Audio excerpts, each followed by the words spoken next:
Hello everyone, thank you so much for joining me today. If this is your first time with me, my name is Keely. I'm the owner of LoveHopeAdventure.com, and today I want to talk with you about how I make what I call refrigerator soup. And I've kind of got my ingredients out and I'm showing them to you right now. I'm going to flip my camera around so I can talk with you guys. Hello. I know this is not normal for me to come on Saturdays, but I did want to talk with you guys about a recipe that's on my website, and I call it refrigerator soup. And I do have a recipe of a refrigerator soup that I have made in the past, but the thing about refrigerator soup is that it's different every single time. And I use what I have already in the fridge to kind of use up leftovers. This is why I call it refrigerator soup, because I'm basically cleaning out my refrigerator and turning it into another meal.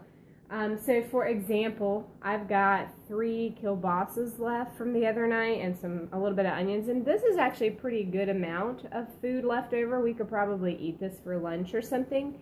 But instead of just eating it for lunch, I'm going to take these sausages and turn it into another meal that my whole family can eat besides just my kids. And because meat is so expensive, we don't buy a lot of meat because we can't really, that's a lot of expense as much as meat has been lately. So I try to sprinkle it in the food, and we do a lot of bean dishes. So this is a little bit different refrigerator soup than what's on Love Hope Adventure right now. The one that's on Love Hope Adventure is for lasagna soup, I think is what I called it.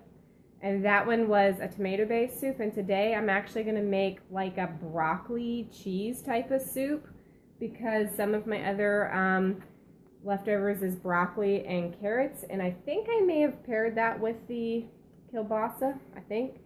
And this morning we ate this is mushrooms left over from this morning, because we had like eggs with mushrooms in it for breakfast. It's Saturday, so we don't normally do all that. I normally just eat a hard-boiled egg for breakfast and some fruit. So for any cream-based soup that I make, I usually put cauliflower in it, and this is not leftover cauliflower from the week, but this is leftover, celery, and I'm going to put it all in. But I do the cauliflower and cream-based soups because I don't have to put as much flour. I actually don't put any flour in it. And the broccoli kind of has a thicker consistency, so if you boil it and then you kind of go in and mash it, it'll make it thicker and kind of creamier. So I'm going to try and move this. Yeah, because I count my calories, I try to do as much vegetable alternatives for like grains as possible. And cauliflower, no joke, is like, I don't know, 20 or 30 calories a cup. It is very low calorie. And you can use cauliflower in a lot of different things. So think of it like you can do a cauliflower mash that looks like mashed potatoes. I actually have that recipe on Love Hope Adventure too. I think it's probably called mashed cauliflower bake. I can try and link to these things on my Periscope page. So if you go to Love Hope Adventure /Periscope, I'll try to do that for you. But you can also go to the Keely's Kitchen tab on my website, and I don't really have a ton of recipes because that's not the main heartbeat of Love Hope Adventure. But I do a lot of stuff. And I love mashed cauliflower, and it doesn't taste exactly like mashed potatoes, but it tastes really good. And I put chicken broth and sour cream and stuff in it. So I'm putting the vegetables in here. I obviously can't take you through the entire process of how I would make this soup, but I can tell you what I would do next. After I put everything in here, I would have to cook everything, cook all the vegetables.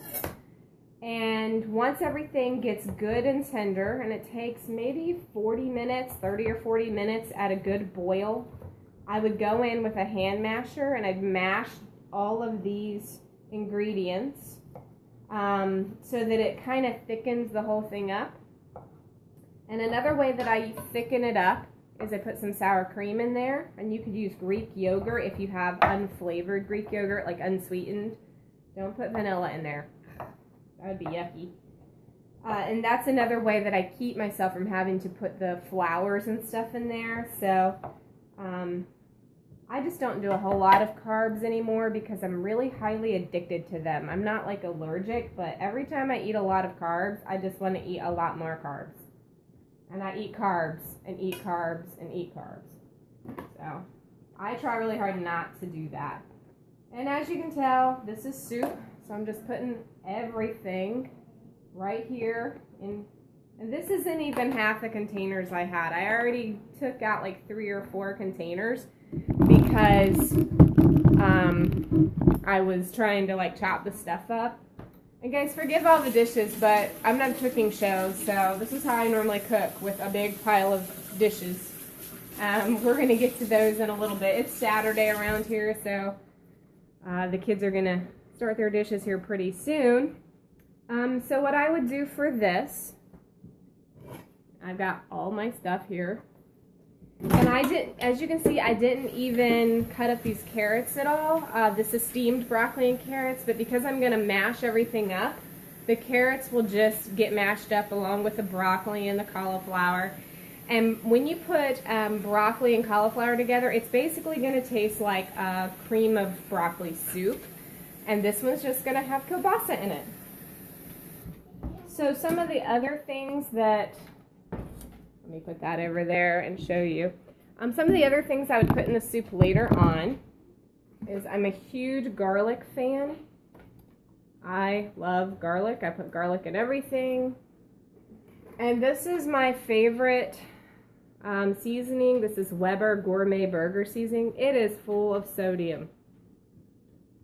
But I'm probably going to put a little bit of this in there because it really complements the flavor of the sausage. I bought this at Walmart. This particular big bottle I actually bought at Sam's Club. But you can buy it at Walmart or Food Lion or any grocery store. It's Weber brand or Weber, I don't know. But I put this stuff on literally everything. It's one of my favorite spices. I put it on chicken. I love it on chicken. Gourmet burger seasoning. I love it on chicken. I love it on, what else? I put it on cabbage. So when I'm cooking cabbage, I just put it in a pot and I sprinkle a little bit of that on there, and then I don't even have to put salt and pepper in it because I feel like it gives it enough flavor, and I don't put any animal fat in my cabbage either. So it's just kind of like steamed cabbage with a little bit of that stuff in it. And because I want to put that flavor in it, I don't live near a Trader Joe's. Trader Joe's is probably like an hour from me. Because I'm going to put that in there, and this is a cream-based soup, and because the flavor of my kielbasa, there's this stuff called chipotle mayo. Look, I know I'm adding a lot of calories to this soup, and anytime you have a cream-based soup, it's going to be a lot of calories. So it's going to have a little bit smokier flavor than the normal broccoli cheese soup. But I'm going to put a little bit of this mayonnaise in there because it's got a chipotle flavor, and it blends really well with that Weber. So I'll put garlic and that Weber and some of this. I don't put any of the creamier stuff. Like later on I'll put some sour cream in it.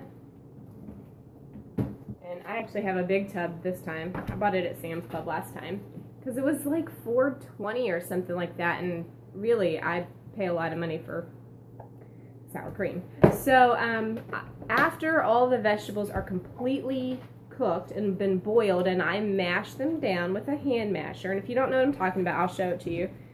I know some people use a mixer for like their potatoes or whatever, but I am so old school and I have a hand masher, and I'll put a glove on because, you know, it's going to be hot in my pot, so I put a little glove on and I just mash it down.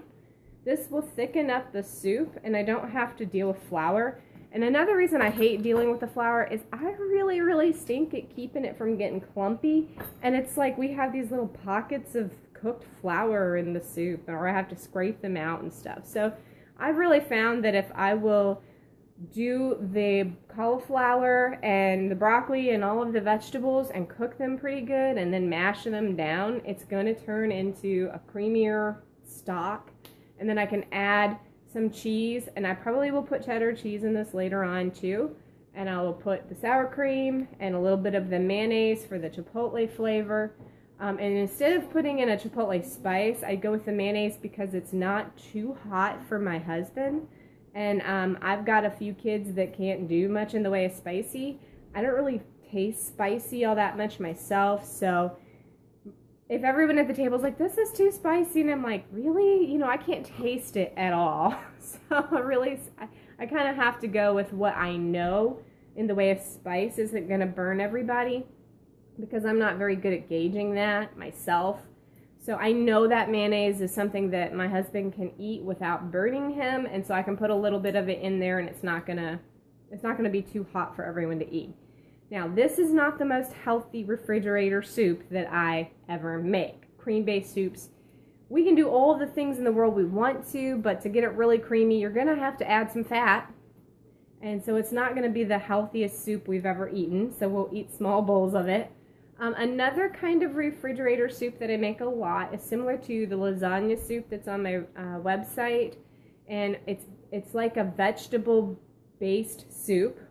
And I always have a can of tomatoes that I add to it, and I usually try to keep cannellini beans in the house. I don't buy very many canned beans. I buy mostly dried beans, but I've actually never seen cannellini beans dried. So, you know, maybe they have them, but I don't ever see them. But I'll put whatever beans we have in the soup that's a white bean. So if I have chickpeas that I cooked, I'll put those in the soup. I'll put the cannellini beans, because I keep like 2 cans that I actually buy, but it's so much more expensive. I just don't really buy them that much. And if I had white beans or something, then I would put those in a vegetable-based soup.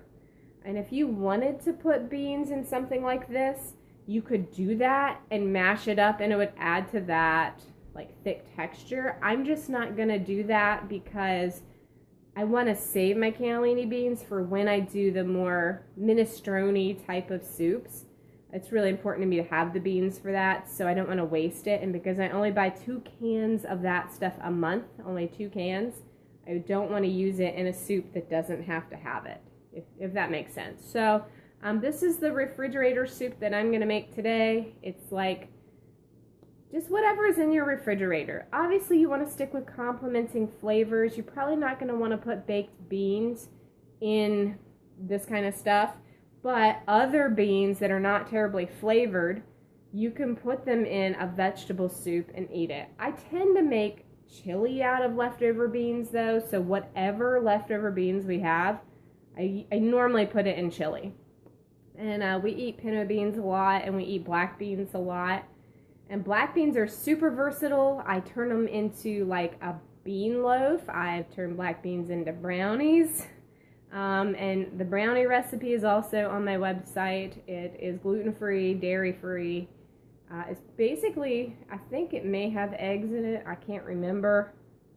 So I don't know if it's vegan, but it is gluten-free and dairy-free. So black beans are pretty versatile though, because I can make bean burgers. I can do a lot of stuff with that stuff. And a lot of times I take the pinto beans and turn them into tacos, and we just don't have meat, we just have bean tacos. So I do a lot with beans, and we eat them pretty often because of, you know, the price or whatever. But I wanted to show you guys this today because this is something that we do a lot here in the Reason home, and we eat a lot of refrigerator soup. And the kids are like, what soup is this tonight? And I say refrigerator soup, which means surprise. You have no idea what's going to be in here. And it's funny to me because they'll like be like, Mom, what's this? What's that? You know, and I'm like, just eat it. I'm not going to sit here and analyze everything in your soup. Because if there is a small amount of corn, you know what I mean? Like a little bit of corn, throw it in your soup. If there's a little bit of peas, you can throw it in your soup.